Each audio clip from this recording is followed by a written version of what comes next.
کوي بلوزۍ زدوي. زه د لې راغلې یم ورته ته ډېره مبارکي وایم پر دغه ښایسته پازیټیو سوچ باندې زموږ درنو مشرانو ته چې دوی په خپله پارټۍ کې و خویندو ته هم حصه ورکړه.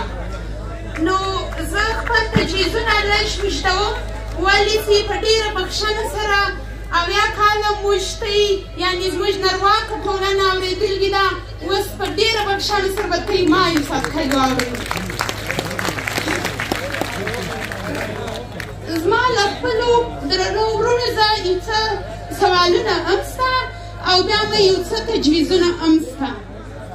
سوالونه ما له تاسو ټولو زه دا دي چې ایا زما ګرانو وروڼو ته د ژوند په کومه لار کې په ما باندې بروسه کړې ده او زه ستاسو په هغه بروسه باندې پوره نه یم درختلګي. که هغه زموږ تعلیمي لاره ده، که هغه زموږ سیاسي ټولنه ده، که هغه زموږ نوره اقتصادي لاره ده، په کومه لار کې ته په ما باندې بروسه وکړه او زه ستاسو په بروسه باندې پوره نه درختم. په موږ کې په تاریخ کې د موږ سره ډېر درانه او سپېڅلي کردارونه پراته دي د ښځې نه. هغه کله موږ سره د میوند د ملالۍ انا مثال دی، کله موږ سره د زرغونه کاکړ مثال دی او کله موږ سره د بختنامې کاکړ مثال دی. دا ټوله ته یې وګورئ او ویې ومنئ په دا ټولو کې ښځه چې دا ډېره پوره په خپل نر باندې د نر پر امیدونو باندې پوره ورختلې ده. د میوند په جنګ کې چې کوم وایي تا بایللی جنګ د یوې ښځې په ناره د ملالۍ انا په یوه چغه باندې ګټلی دی. نو داسې دی دا زما په دا معاشره کې کردار دی چې ډېر سپېڅلی کردار دی.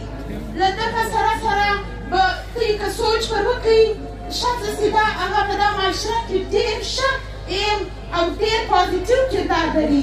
ښځه او نښې دي په دا معاشره کې په مثال دا معاشره په مثال د یو مخ ده او دا ښځه او نښې دي په مثال د دوو سترګو دي.